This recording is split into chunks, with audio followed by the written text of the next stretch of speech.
ठीक है। तो सबसे पहले हम लोग वस्तु को कहाँ पर रखेंगे, वस्तु को अनंत में रखेंगे, वस्तु को अनंत में रखेंगे। ये है मेरा वस्तु, अभी मैं आदमी नहीं बना रहा हूँ। तो वस्तु को जब हम अनंत पे रखेंगे तो अवतल दर्पण पर उसका प्रतिबिंब कैसा बनेगा ये हम देख लेते हैं। चलिए, सबसे पहले इसमें जो वस्तु से यहाँ से भी जो भी यहाँ आदमी अगर खड़ा करेंगे तो उसका यहाँ से भी प्रकाश की किरण परावर्तित होकर के यहाँ जाएगा, यहाँ से भी प्रकाश निकल रहा है, यहाँ से भी प्रकाश जा रहा है, यहाँ से भी प्रकाश जा रहा है, यहाँ से भी प्रकाश जा रहा है। सभी इसका हर एक पार्ट से जहाँ प्रकाश परावर्तित होकर के दर्पण में जाता है, हर एक जगह से। तो ऐसा हम लोग कम से कम 2 हो जाएगा इसका चुनेंगे, और जहाँ से इसका पूरा प्रतिबिंब हम लोग का दिख जाए तो वो हम लोग 2 हो जाएगा दिखे, ठीक है। लेकिन यहाँ पर वस्तु को अनंत में रखे हैं, इसलिए हम 2 नहीं, जहाँ से भी निकालना हो हम इसका जो प्रकाश की किरण परावर्तित होकर के निकलेगा वो कहीं से भी निकाल सकते हैं। तो चलिए हम सबसे पहले कहाँ से निकालते हैं। एक तो एकदम सीधा, क्योंकि प्रकाश का सीधी रेखा में गमन करता है, इसलिए प्रकाश की किरण एक इसका सिर से यहाँ से निकालते हैं और सीधा दर्पण का वहाँ पर टकराते हैं। और जब भी आप किरण खींचे उसमें तीर जरूर दीजिएगा, और वह परावर्तित होकर के कहाँ से परावर्तित हो जाएगा, यहाँ से अभिलंब खींच के, अभिलंब यहाँ से खींचा जाता है, सी से होता हुआ एक अभिलंब खींच लिया जाता है, और ये जितना बड़ा कोण बना उतना ही बड़ा कोण माप करके, चांद से माप करके, मेरा चांद नहीं है, उससे पार किया जाता है। इस प्रकार से हम पार कर देंगे और तो देख लेते हैं परावर्तित होकर के कहाँ पर गया, वो फोकस में आके मिल गया। उसी प्रकार से दूसरा किरण भी अगर हम नीचे से ले जाएंगे, नीचे कहीं पर एक बिंदु से ले जाएंगे दूसरा किरण को, तो वो भी दर्पण का वहाँ पर आएगा, दर्पण से परावर्तित होगा, वैसे ही अभिलंब खिंचाएगा और परावर्तित होकर के देखा गया। जब वस्तु को अनंत में रखा गया था और प्रतिबिंब का निर्माण कहाँ पर देखा गया, तो जो परावर्तित प्रकाश जो हुआ दर्पण से टकरा करके वो परावर्तित हो गया, और वो भी कहाँ से होकर के पार हो गया, वो भी फोकस से होते हुए पार हो जाता है, फोकस से होते हुए पार हो जाता है, ठीक है। इस प्रकार से दोनों जहाँ कहीं से भी निकालेंगे, यहाँ से लाएंगे, यहाँ से अगर किरण खींचते हैं तो ये भी परावर्तित होकर के हम लोग को फोकस पर ही आकर के मिल जाता है, ये भी फोकस पर ही मिल जाता है। यहाँ से खींचेंगे, कहीं से भी खींच सकते हैं, यहाँ से एक और खींच देते हैं, चलो एकदम पैर से इसका खींच देते हैं एक टो को, तो ये पैर से खींच देंगे तो ये भी दर्पण से परावर्तित होगा, और परावर्तित होने के बाद कहाँ पर मिल जाएगा, जाके सीधे फोकस में ही मिल रहा है। तो इस प्रकार से ये लोग कहाँ पर एक दूसरे को फोकस पर प्रतिच्छेद कर रहे हैं, और सभी बिंदु आ रहे प्रकाश के किरण दर्पण से परावर्तन के बाद सब जो वस्तु है उसके हर एक पार्ट से जहाँ से भी प्रकाश आ रहा है और दर्पण से परावर्तित होकर के फोकस पे मिलता है। मतलब वस्तु को कहाँ रखने पर, वस्तु को जब अनंत पर रखा जाता है और वहाँ से जो प्रकाश आता है और दर्पण से परावर्तित होकर के एक जगह पर मिलता है और यहाँ पर इसका प्रतिबिंब का निर्माण करता है। तो यही वस्तु का यहाँ पर जो प्रतिबिंब निर्माण हुआ वो कैसा हुआ, वह बिंदु साइज का हो गया। जब वस्तु को अनंत में रखा जाता हो तो प्रतिबिंब की स्थिति मतलब होता है जो प्रतिबिंब है, जो फोटो उसका इमेज बन रहा है वह दर्पण का सामने तरफ बन रहा है कि दर्पण का पीछे तरफ। स्थिति मतलब प्रतिबिंब जो बन रहा है वो सामने तरफ बन रहा है कि दर्पण का पीछे तरफ। तो प्रतिबिंब जो बना यही है, एक दूसरे को प्रतिच्छेद किया यहाँ पर, तो इसका प्रतिबिंब यहाँ बना मतलब दर्पण का सामने तरफ। तो क्या हो जाएगा, दर्पण का सामने, दर्पण के सामने।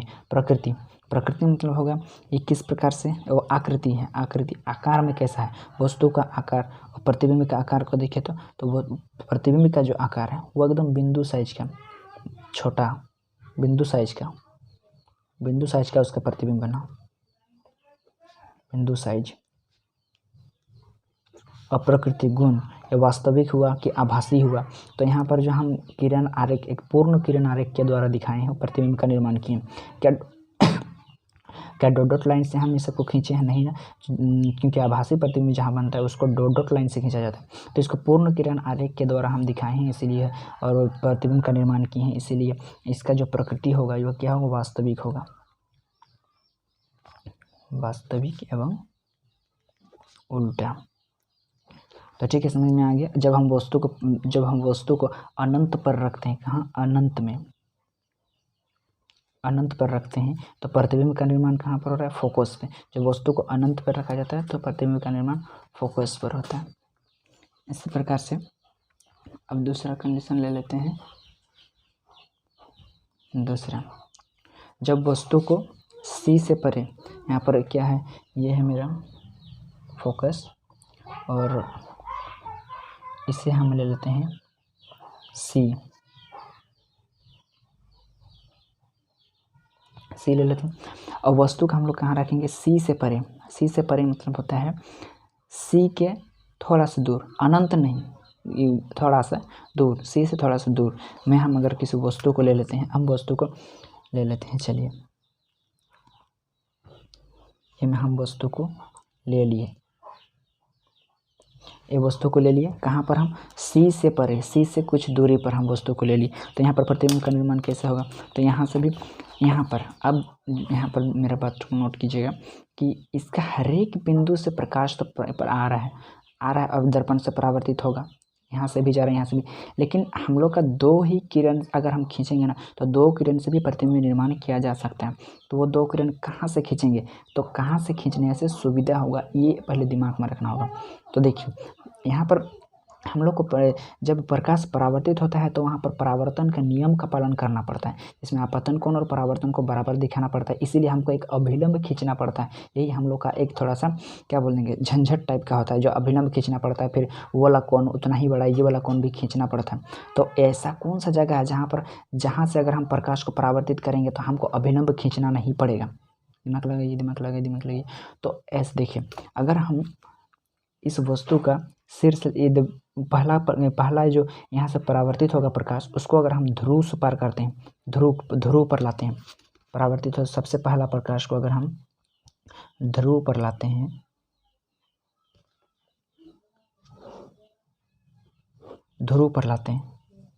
पहला प्रकाश ध्रुव पर लाते हैं तो हमको अभिलंब खींचना नहीं पड़ेगा, क्योंकि अभिलंब को तो सी से खींचा जाता है और ये मुख्य अक्ष जो है ना, ये मुख्य अक्ष वही मेरा अभिलंब का काम करेगा।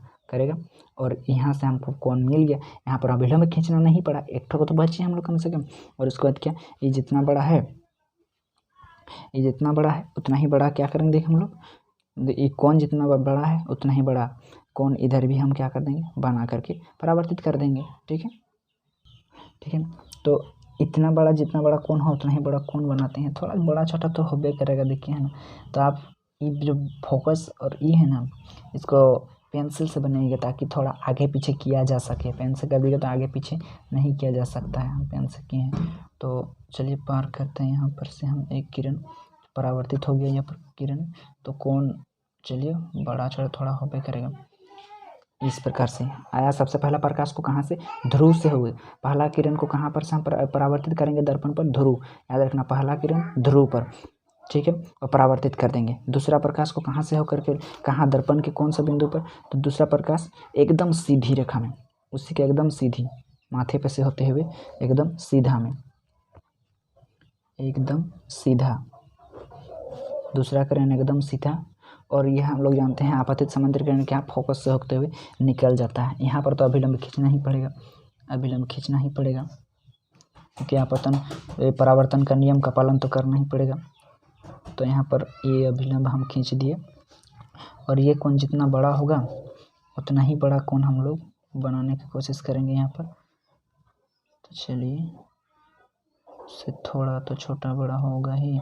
और यह कहाँ से गुजर जाता है, यह फोकस से होते हुए, पहला किरण खींचेंगे एकदम, दूसरा किरण पहले खींचेंगे एकदम सीधा, और उसको फोकस से होते हुए गुजारा जाता है, फोकस से होते हुए। तो हम दूसरे किरण को फोकस से होते हुए हम गुजार देंगे इस प्रकार से। ये परावर्तित किरण और ये आपतित किरण, ये आई और ये आ, हो गया, समझ में आ गया। और देखिए ये पहला किरण एक दूसरे को कहाँ पर प्रतिच्छेद कर रहा है, पहला और दूसरा किरण एक दूसरे को इस जगह पर प्रतिच्छेद कर रहा है, इस जगह पर, ठीक है। तो इसीलिए इस जगह पर वस्तु का प्रतिबिंब बनेगा। इस जगह पर वस्तु का प्रतिबिंब, लेकिन उसका सर ऊपर था तो इसका सर कहाँ पर होगा, इसका सर होगा नीचे। ठीक है, तो प्रतिबिंब कैसे बना दूसरा, यहाँ पर दो किरण को खींचने पर ज़्यादा ध्यान देना पड़ता है। तो पहला किरण को ध्रुव से होते हुए दूसरा किरण को एकदम सीधा और फोकस से होते निकाल देने, जहाँ पर एक दूसरे को प्रतिच्छेद करेंगे वहीं पर उसका प्रतिबिंब का निर्माण होगा। है समझ में? ठीक है, तो आप देखते हैं प्रतिबिंब की स्थिति क्या। तो प्रतिबिंब की स्थिति, प्रतिबिंब बना कहाँ, दर्पण के सामने के दर्पण का पीछे। तो दर्पण का सामने, दर्पण के सामने। आकृति छोटा हुआ कि बड़ा हुआ, तो आकार में देखा जाए तो वस्तु ये है और ये प्रतिबिंब है, तो वस्तु से छोटा बना, वस्तु से छोटा। और प्रकृति गुण, गुण मतलब उल्टा हुआ कि सीधा हुआ, यह बताना। आभासी है कि वास्तविक है। तो देखते हैं ये आभासी है कि सीधा है, तो ये वास्तविक है क्योंकि इसको हम लोग डॉट डॉट से नहीं एक सीधी लाइन से खींचे हैं। क्या हम अपूर्ण किरण आरेख के द्वारा दिखाएं नहीं, इसको पूर्ण किरण आरेख के द्वारा दिखाएं, इसलिए क्या है वास्तविक है। और वास्तविक प्रतिबिंब हमेशा उल्टा बनता है। ये जो अंतर बता दिए थे वास्तविक और आभासी में, उसी जगह ही वास्तविक एवं उल्टा। चलिए ये समझ में आ गया। अब तीसरा फिगर हम लोग ड्रॉ करते हैं। जब वस्तु को हम लोग कहाँ पर रखेंगे,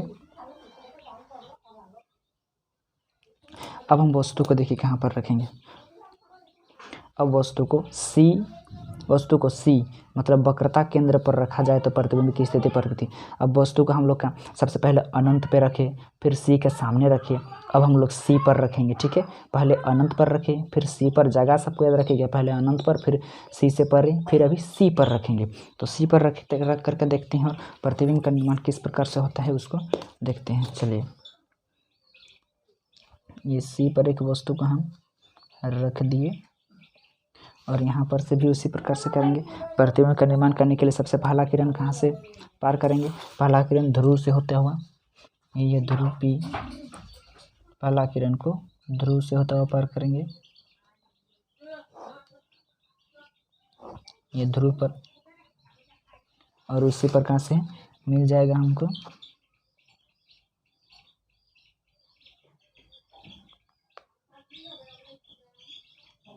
इतना ही बड़ा कोण बनाना है।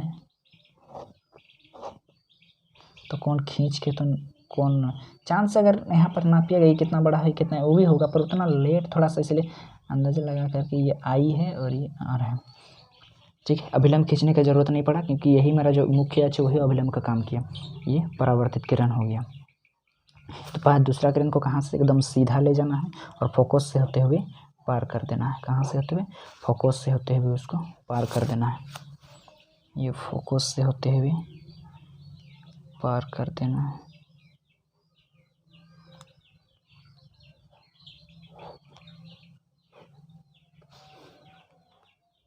फोकस से होते हुए, थोड़ा सा ये हो गया इसीलिए फोकस इस जगह पर होगा। ठीक है, इसको थोड़ा सा एडजस्ट करना पड़ेगा। तो प्रतिबिंब कहाँ बन रहा है,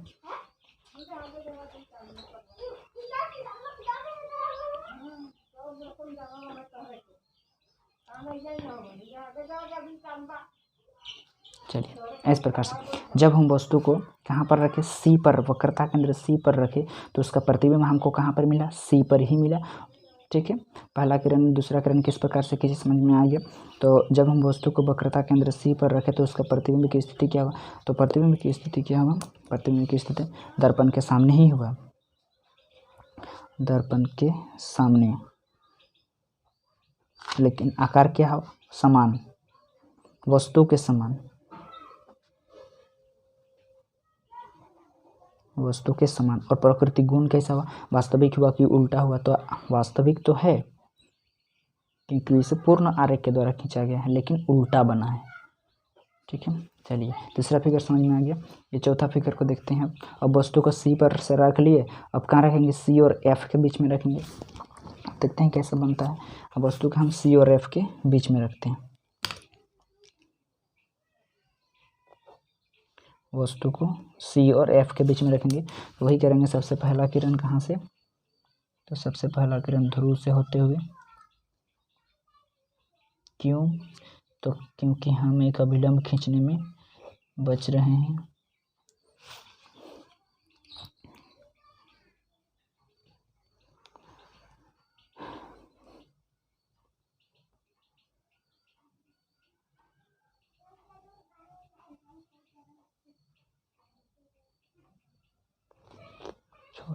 तो हो भी करेगा थोड़ा सा।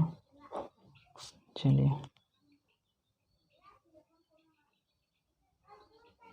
हो गया। यह मेरा परावर्तित किरण। दूसरा किरण को कहाँ से परावर्तित करना है, तो एकदम सीधा और कहाँ से, फोकस से होते हुए पार करना।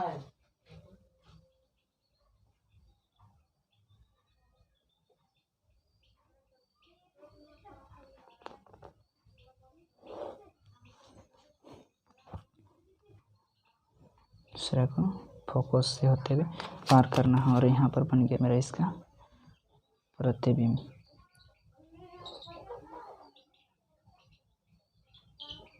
ठीक है, तो इस प्रकार से देखिए तो स्थिति क्या हुआ, दर्पण के सामने बना प्रकृति आकृति कैसा हो, तो वस्तु से देख लीजिए, ये इतना बड़ा मतलब क्या बन रहा है, थोड़ा सा तो बड़ा बन रहा है, तो वस्तु से बड़ा, थोड़ा बड़ा या बड़ा, लेकिन बड़ा तो बन रहा है। और प्रकृति कैसा, वास्तविक और उल्टा, वास्तविक एवं उल्टा। समझ में आ गया वाला फिगर।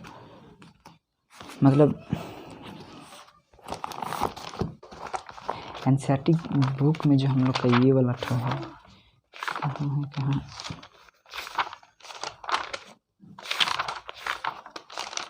ये इसी को मैं समझा रहा हूँ।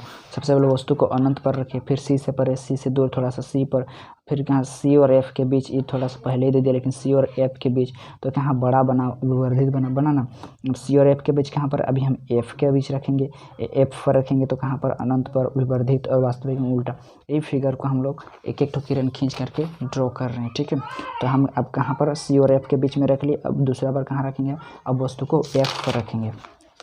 इसके लिए मैंने पहले ही किरण खींच के रखा है ताकि खींचने में अपना टाइम न बीत जाए। थोड़ा नहीं पहचाना, पेंसिल से किए थे।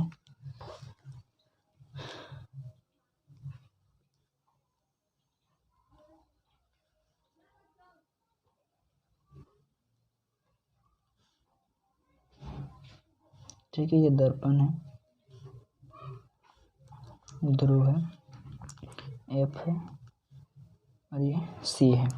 एफ सी सबको पहले ही दे दिए हैं, सी को तो दे सकते हैं पर एफ में ना थोड़ा एडजस्ट करना पड़ता है, इसलिए इसको तो पहले नहीं दीजिएगा। आप लोग बुद्धिमानी तो नहीं होगा उसे करने में, क्योंकि हम सब कुछ को एकदम इंस्ट्रूमेंट से नहीं ना करते हैं, अपने से अंदाज़ा लगा कर, जिसमें सब ठीक से नहीं बन पाता है वैसे में। ठीक है, अब चलिए वस्तु का हम कहाँ पर रखेंगे देख लीजिए। एफ रख रहे हैं वस्तु को सबसे पहले,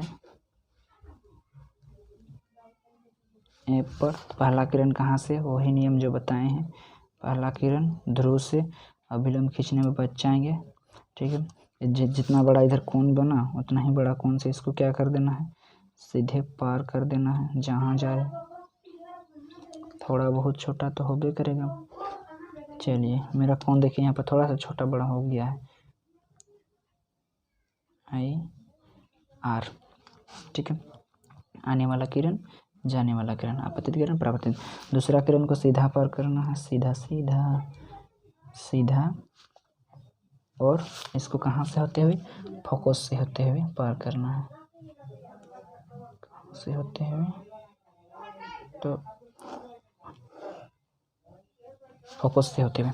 ठीक है, तो इस प्रकार कहीं पर देखिए प्रतिबिंब में जो बनेगा ना इसका वो मिलेगा, क्योंकि इधर बड़ा है, धीरे धीरे तो छोटा हुआ है। कहीं पर हम आपको बोलेंगे कि ये रेखा क्या एक दूसरे को प्रतिच्छेद करेंगे इधर कहीं पर, तो ये इससे जाएंगे तो कभी प्रतिच्छेद करेगा, ये इस तरह से जाएगा, इस तरह से ये इधर जाएगा, ये इधर जाएगा, तो ये कभी भी एक दूसरे को प्रतिच्छेद नहीं करेगा। लेकिन अगर ये वाला ऐसा है तो ये कहीं ना कहीं तो एक दूसरे को प्रतिच्छेद करेगा ना। तो वैसे ये बड़ा है, धीरे धीरे छोटा हुआ है, मतलब पतला हुआ है, मतलब ये कहीं ना कहीं एक दूसरे को क्या करेगा, प्रतिच्छेद करेगा और प्रतिबिंब बनाएगा। ठीक है, तो अत्यंत क्या हो जाएगा, स्थिति कहाँ पर होगा, अनंत पे बनेगा, मतलब दर्पण का सामने होगा। ठीक है, दर्पण का सामने बनेगा बट अनंत होगा, उसको दर्पण का सामना नहीं बोल सकते, अनंत या दर्पण के सामने। अगर आप सामने पीछे याद करने का वही वाला सोच रहे हैं तो सामने, लेकिन वो अनंत में बनेगा। और कैसा बनेगा, अत्यधिक विवर्धित लिख दिए थे यहाँ पर पहले ही हम, विवर्धित। विवर्धित मतलब होता है बहुत बड़ा, ठीक है, ये बहुत बड़ा बन जाएगा। और प्रकृति कैसा होगा, वही वास्तविक और उल्टा, वास्तविक और उल्टा बनेगा, ठीक है, ये वाला समझ में आ गया। अब लास्ट फिगर जो एग्जाम में वाला तो पूछ देता है कभी कभी, तो बढ़िया से एटो भी पूछते हैं अधिकतर। ये दर्पण ले लिया हूँ, अब वस्तु को कहाँ कहाँ रखा जाएगा, सी हो गया मेरा, ये हो गया एफ हो गया, ये पी हो गया, अच्छा ध्रुव नहीं दिख रहा है, ये मुख्य अक्ष नहीं दिख रहा है, ये हो गया मुख्य अक्ष। दर्पण भी थोड़ा सा पेंसिल से ही इधर खींच दिया, टाइम चलते। चलिए यह दर्पण हो गया मेरा। अब वस्तु को कहाँ रखेंगे, तो वस्तु को रखेंगे अब थोड़ा बड़ा की है, क्योंकि एफ, अब पी और एफ के बीच रखने वाले हैं वस्तु को, देख लीजिए पी और एफ के बीच रखेंगे। जब वस्तु को पी और एफ के बीच में रखेंगे तो प्रतिबिंब कहाँ बनेगा, तो वही के जो कर रहे थे वही करेंगे। पहला ध्रुव से होता हुआ निकालेंगे, देखते हैं कहाँ पर,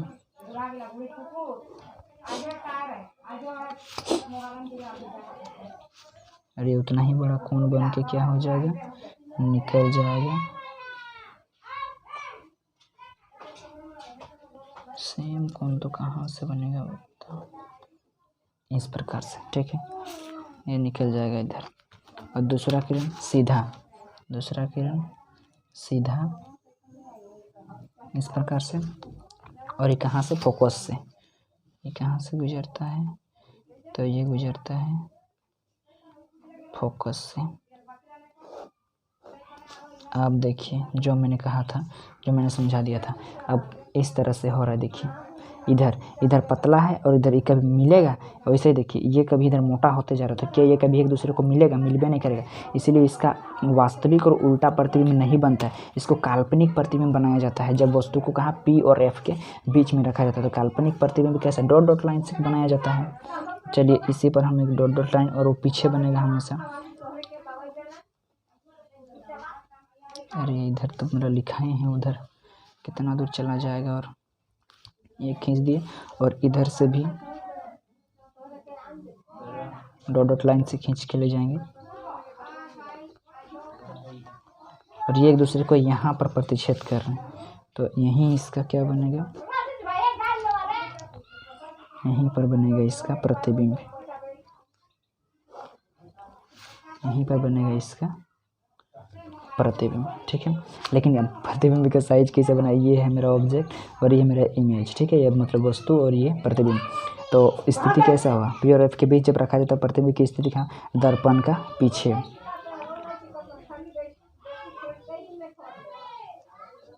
आकृति आकार कैसा हुआ, तो वस्तु से बड़ा, विवर्धित लिख सकते हैं, जैसे उसमें लिखे थे विवर्धित। और प्रकृति गुण कैसा हुआ, क्या वास्तविक और उल्टा हुआ, नहीं मेरे भाई, क्योंकि इसको हम डॉट डॉट से बनाए हैं, इसीलिए आभासी एवं सीधा।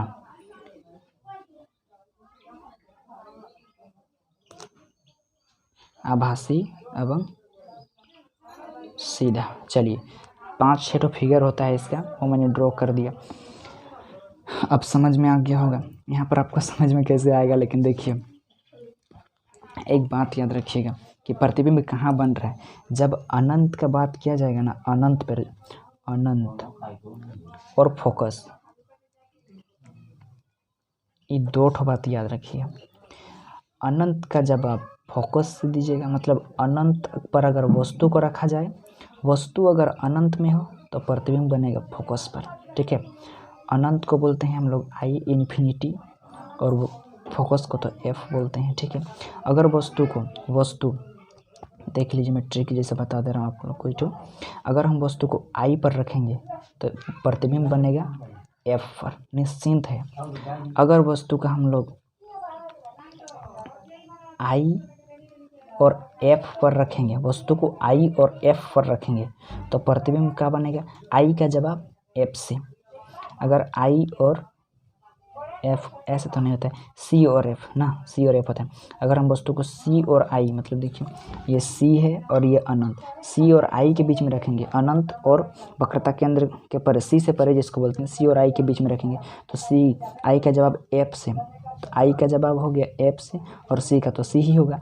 मतलब वस्तु को अगर आई सी, मतलब अनंत और फोकस ये वक्रता केंद्र के बीच में रखेंगे तो बनेगा फोकस और वक्रता केंद्र के बीच में। अगर हम रखेंगे सी पर तो प्रतिबिंब बनेगा सी पर। आई का जवाब एफ से देना है, ठीक है। और अगर हम फोकस पर रखेंगे वस्तु को तो प्रतिबिंब कहाँ बनेगा, आई पर। आई मतलब अनंत में, ठीक है। अगर वस्तु को अनंत पर रखते हैं तो प्रतिबिंब बनेगा फोकस पर। आई का जवाब एफ से। आई सी तो एफ सी, सी तो सी और एफ तो आई, ठीक है। आई का जवाब एफ से, एफ का जवाब आई से। आई सी तो आई के जगह पर क्या लिख देंगे, एफ सी। इसके बीच में वस्तु को आई सी के बीच में रखेंगे तो प्रतिबिंब आई का जवाब आई के घर एफ, एफ और सी के बीच में। ये बात अगर आप लोग को समझ में है तो प्रतिबिंब आप लोग बना सकते हैं एकदम बढ़िया से और गलती होबे नहीं करेगी, क्योंकि बनाने से पहले भी ये चीज़ याद रखना पड़ेगा कहाँ पर बनेगा, तब ना फोकस को इधर उधर कीजिएगा, नहीं तो बनाने के बाद कैसे कीजिएगा। आई होप आपको ये फिगर जो आपको अवतल दर्पण से बनने वाला प्रतिबिंब है ये समझ में आया होगा, ठीक है। चलिए अब मैं अवतल दर्पण और उत्तल दर्पण से बनने वाले प्रतिबिंब को तो समझा दिया, लेकिन अब ये जो दर्पण है उसका उपयोग कहाँ पर किया जाता है ये भी थोड़ा सा जानना ज़रूरी है, ठीक है। तो दर्पण से बनने वाले प्रतिबिंब समझ लिए, अब इसका उपयोग भी जान लेते हैं। इधर में अवतल दर्पण का उपयोग और इधर में उत्तल दर्पण का उपयोग बता दे रहा हूँ। तो अवतल दर्पण का उपयोग सामान्यतः कहाँ पर किया जाता है और इसका काम हम प्रतिबिंब कैसे बन रहा है उसी के हिसाब से ना वहाँ पर प्रयोग किया जाता है, कहाँ कहाँ पर प्रयोग किया जाता है। तो चलिए हम लोग जनरली लाइट सबको देखते हैं, जो टॉर्च लाइट होता है, टॉर्च, ये जो टॉर्च लाइट आप घर में, यही वाला टॉर्च हो जो आप प्रयोग करते हैं घर में, बनते नहीं वाला टॉर्च, ये जो गोलाकार यहाँ पर देखिएगा एक ठो ये बना रहता है, इसी को मैं अंदर में बल्ब रहता है, इस पर जो यहाँ पर गाढ़ा टाइप का रहता है वो कैसा रहता है, अवतल रहता है। तो इसीलिए हम लिख दे रहे हैं search light. Search light, search light मतलब खोजबीन करने के लिए मोटा लाइट, फिल्म से मैंने देखे घूमते रहता है एक तो इधर से इधर, इधर से इधर, इधर, वो सर्च लाइट होता है, वो सर्च लाइट, टॉर्च का light, torch light, search light, torch light. गाड़ी सब में देखा मोटरसाइकिल का हेडलाइट, मोटरसाइकिल का हेडलाइट मतलब होता है जब मोटरसाइकिल का आगे का बत्ती जो रहता है ना, बत्ती इस टाइप से मुंडी ठो में उसका मूर्ख में रहता है, ऐसा एक बाटती रहता है। ये मोटरसाइकिल थोड़ी बना ना सकेंगे हम, एक बड़ा बत्ती रहता है उसमें भी जो यहाँ पर अंदर क्या बोलते हैं गड्ढा जैसा रहता है, उसमें भी अवतल दर्पण का प्रयोग किया जाता है, ठीक है। सर्च लाइट, टॉर्च लाइट गाड़ियों मोटरसाइकिल में या गाड़ी सब में के हेडलाइट, हेडलाइट, ठीक है। पाश्चात्य दृश्य में क्या बोलते हैं उसको नहीं वो जानते हम, हेडलाइट, हेडलाइट ही बोलते हैं उसको। वो हेडलाइट में सर्च लाइट मतलब वही मोटा लाइट जो होता है, टॉर्च लाइट जो जनरली हम लोग घर में घूमते हैं लेकर के, गाड़ियों की हेडलाइट, इन सब में अवतल दर्पण का उपयोग किया जाता है। इन सब में कौन सा दर्पण का उपयोग किया जाता है, अवतल दर्पण। आप बोलिएगा सर इन सब में अवतल दर्पण का उपयोग क्यों किया जाता है। देखिए अवतल दर्पण का उपयोग इन सब में क्यों किया जाता है। अवतल दर्पण का बनावट किस प्रकार से होता है, इस प्रकार से होता है हम जानते हैं। और यहाँ पर ये लोग क्या करते हैं, जो गाढ़ा टाइप का होता है, गड्ढा टाइप का होता है ना, वो इस प्रकार से गड्ढा रहता है और यहाँ पर बहुत देखा सफ़ेद सफ़ेद पेंट किया जाता है, इतना चिकना रहता है कि प्रकाश को खचाक से परावर्तित कर देगा।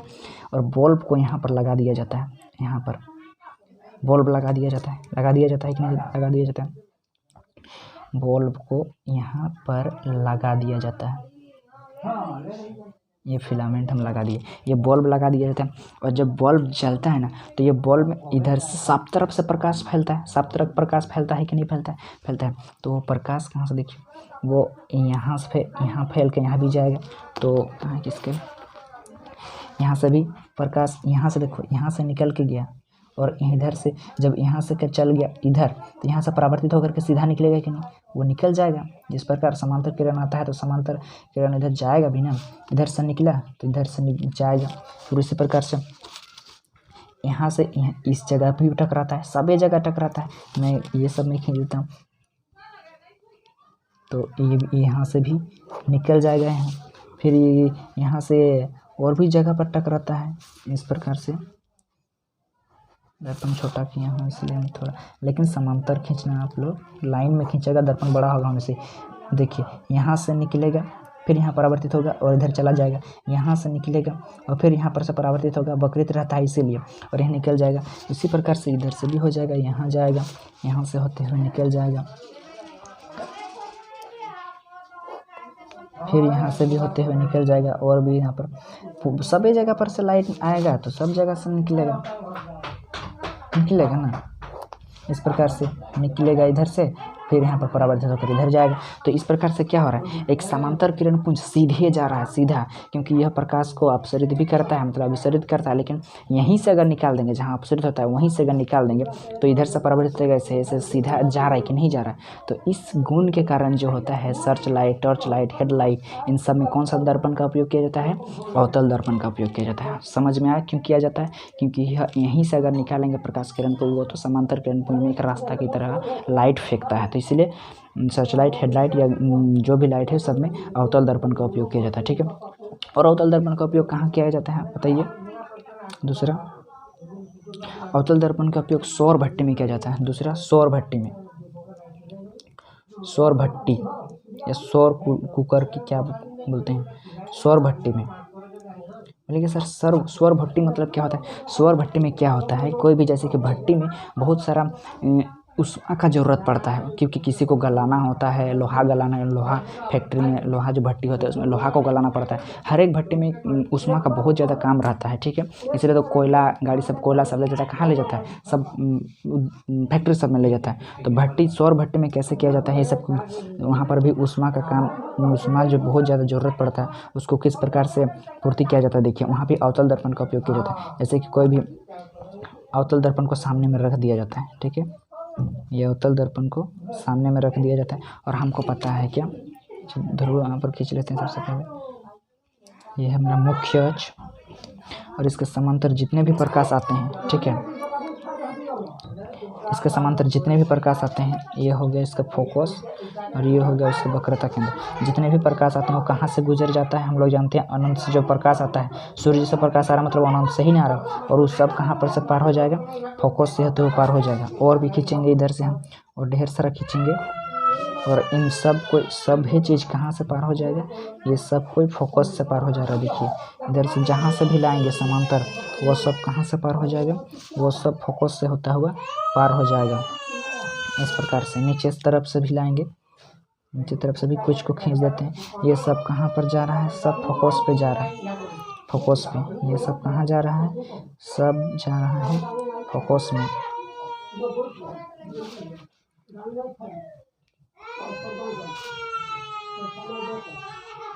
परावर्तित होकर के सब है कोई जा रहा, देखिए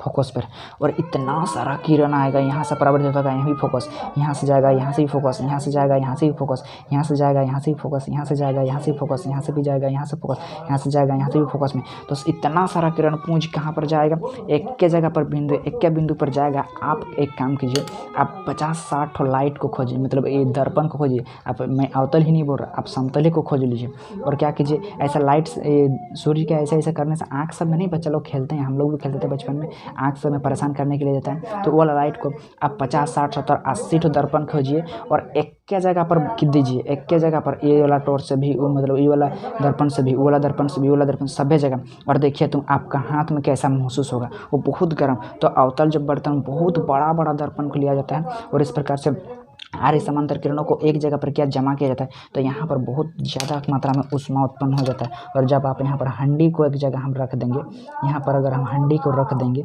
तो वो क्या होने लगेगा, वो इस ऊष्मा के कारण गर्म होने लगेगा। और यहाँ पर अगर आप खाना बनाना चाहते हैं तो वो क्या, खाना भी बनने लगेगा। अब अगर लोहा को गलाना चाहेंगे तो लोहा भी गलने लगेगा। इसलिए सौर भट्टी में कौन सा दर्पण का उपयोग किया जाता है, अवतल दर्पण का उपयोग किया जाता है। समझ में आया क्यों तो किया जाता है, और कहाँ पर किया जाता है अवतल दर्पण का उपयोग, अवतल दर्पण का उपयोग। और दूसरा एक जगह और बता दे रहा हूँ मैं, कहाँ बता दूँ, छोटा सा इधर ही बता दे रहा हूँ, छोटा सा जगह ले रहा हूँ उत्तल दर्पण का, ठीक है। ये उत्तल दर्पण का ज़्यादा प्रयोग नहीं है। अवतल दर्पण का उपयोग एक और इम्पोर्टेंट जगह पर किया जाता है, और जो क्वेश्चन में पूछता है, वैसे तो हम लोग जनरली क्या,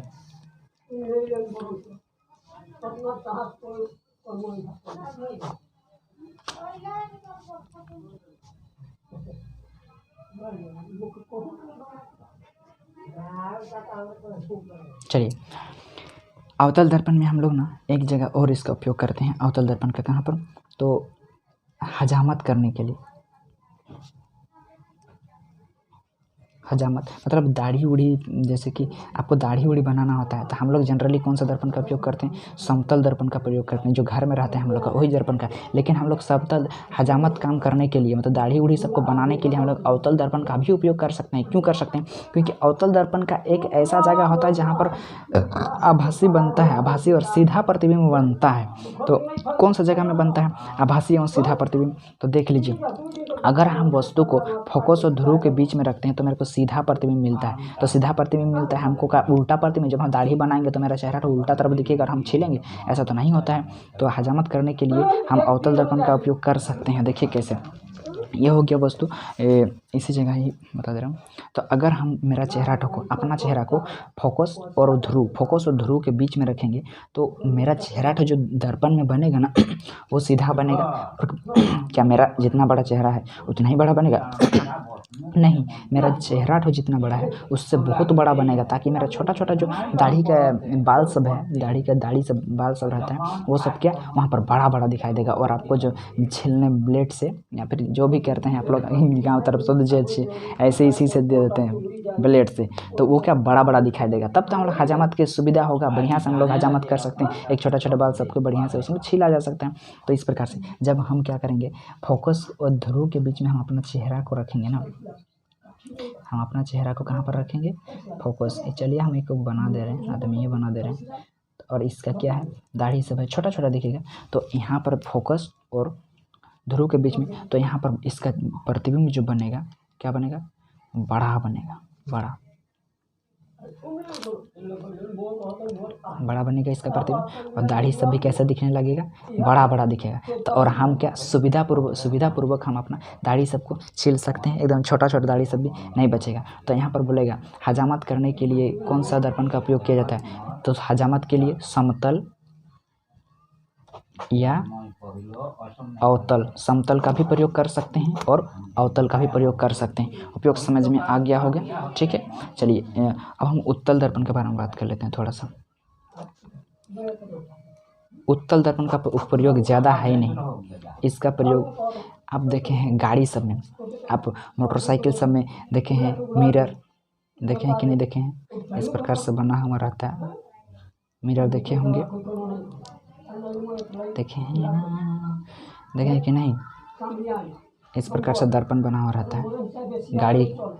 गाड़ियों में साइड मिरर इसको बोला जाता है। क्या बोला जाता है, साइड मिरर कहा जाता है इसको। तो साइड मिरर में उत्तल दर्पण का प्रयोग किया जाता है। सर साइड मिरर का उपयोग साइड मिरर के रूप में उत्तल दर्पण का प्रयोग क्यों किया जाता है, तो यहाँ पर इसलिए किया जाता है उत्तल दर्पण का प्रयोग साइड मिरर के रूप में, क्योंकि देखिए इसका प्रतिबिंब निर्माण सब आप लोग भूल तो नहीं गए हैं ना, नहीं, अगर आप नहीं देखे हैं तो इसका उत्तल दर्पण से बनने वाले प्रतिबिंब को बढ़िया से देख लीजिएगा।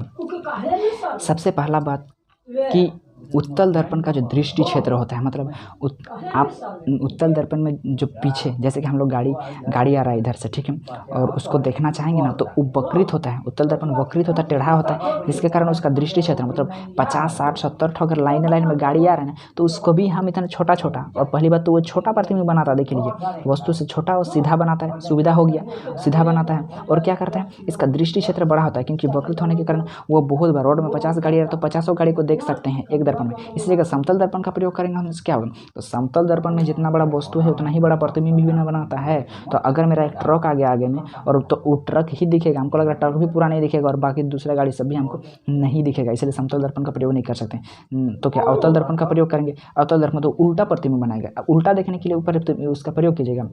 अब बोलिएगा हम फोकस पर रखेंगे तो क्या आ रहा है गाड़ी, हम अवतल दर्पण का ही प्रयोग करेंगे, लेकिन हम बोलेंगे कि हम वस्तु को ना ध्रुव और फोकस के बीच में रखेंगे, तो आने वाला गाड़ी क्या, हर गाड़ी आपका ध्रुव और फोकस के बीच में रहेगा, ध्रुव और फोकस के बीच में रहेगा, जो आप उसका सीधा प्रतिबिंब देख पाएंगे। तो उस हिसाब से उत्तल दर्पण एक बहुत ही क्या बोलेंगे उपयोगी होता है, क्योंकि यह सीधा प्रतिबिंब बनाता है, छोटा भी बनाता है, और दृष्टि क्षेत्र इसका बड़ा होता है। 50 गाड़ी आ रहा है तो उसको भी देखा जा सकता है छोटा अंदर में, समझ में आ गया होगा। इसीलिए उत्तल दर्पण का उपयोग साइड मिरर के रूप में किया जाता है। लेकिन साइड मिरर में आप देखिएगा यहाँ पर लिखा रहता है, ये साइड मिरर के रूप में किया जाता है। क्यों किया जाता है, क्योंकि इसका वक्रित होने के कारण क्वेश्चन ऐसा आता है कि उत्तल दर्पण का उपयोग वाहनों में साइड मिरर के रूप में क्यों किया जाता है? तो क्यों किया जाता है? क्योंकि पहली बात कि वक्रित होने के कारण इसका दृष्टि क्षेत्र बड़ा होता है, ठीक है, तथा यह आभासी और सीधा प्रतिबिंब बनाता है और वस्तु से छोटा प्रतिबिंब बनाता है, जिसके कारण हम अधिक से अधिक जो गाड़ियों को क्या आते हुए गाड़ियों को देख सकते हैं और अपना जो वाहन है उसको सुविधापूर्वक या फिर सावधानीपूर्वक चला सकते हैं, जिससे हमें एक्सीडेंट होने के चांसेस कम रहते हैं। हाँ, लेकिन इसका एक दोष रहता है भाई, ये भी जानिएगा, आप गौर कीजिएगा, आईना का कुछ लाइन, 2 लाइन यहाँ पर लिखा रहता है कि object in the mirror are closer than they appear. क्या लिखा रहता है? Object in the mirror are closer than they appear. ये ऐसा भाषा में लिखा हुआ है कि कुछ समझ में ही नहीं आएगा। एक गांव का हम किसान लोग जाएंगे गाड़ी खरीदने के लिए, यहाँ क्या लिखा हुआ है क्या हम जान पाएंगे? भाई हिंदुस्तान है, यहाँ पर हिंदी में लिख देता तो क्या होता? टाटा का गाड़ी रहता है या फिर हम लोग भारत की गाड़ी है तो हिंदी में लिख देना चाहिए था यार, कि ये दोष क्या है। यहाँ पर object in mirror are closer than they appear जो लिखा रहता है उसका मतलब होता है हम इस आईना में जो वस्तु को देख पा रहे हैं ना, वो जितना दूरी पर हमको दिख रहा है उतना दूरी पर वह नहीं है, बल्कि उसके सामने में है, बोल रहा है। ऑब्जेक्ट इन द मिरर, जो दर्पण में हमको वस्तु दिख रहा है, in the mirror are closer, वो सामने है, देन दे अपीयर, जितना दूरी हमको दिख रहा है उससे क्या है? सामने है। ये तो ये भ्रम है। तो इसके लिए आप कभी भी जब आप रोड क्रॉस कीजिएगा, रोड क्रॉस या फिर रोड क्रॉस, तो आईने के भरोसे नहीं रहिएगा कि आईना में हम देख लिए और फटाक से घूम दिए, क्योंकि आईना में सामने दिखेगा, जबकि वो आईना में क्या दूर में दिखेगा वस्तु, लेकिन वो रहता कहाँ है? सामने में। और आप अगर इसी के भरोसे में आईना को देख करके गाड़ी को घुमाइएगा तो एक्सीडेंट होने के चांसेस रहेंगे और क्या फिर दुर्घटना घटी, सावधानी हटी, दुर्घटना घटी। तो object in the mirror are closer than they appear, इसको समझ लीजिएगा, इसका यह दोष है। और वस्तु जो रहता है, दिखता है उत्तल दर्पण में, वो जितना दूरी पर दिखता रहे उतना दूरी पर रहता नहीं है। आई होप आपको ये वीडियो बहुत बढ़िया से समझ में आया होगा। यदि समझ में आया तो सब्सक्राइब करके मेरे साथ जुड़ जाइए। और 10th का धमाकेदार और आगे को लेकर के, ऐसा नहीं कि आप 10th में हमको टॉपर बनना है और बस हो गया। भाई 10th में टॉपर बन के क्या कीजिएगा? लाइफ में टॉपर बनिए, क्योंकि आगे कंपटीशन आपका पीछा नहीं छोड़ने वाला है। और कंपटीशन में एक छोटा बात सब इतना ज़्यादा मायने रखता है कि आप जब आप उसमें आइएगा तब समझ में आएगा। ठीक है, चलिए मिलते हैं नेक्स्ट वीडियो में। धन्यवाद।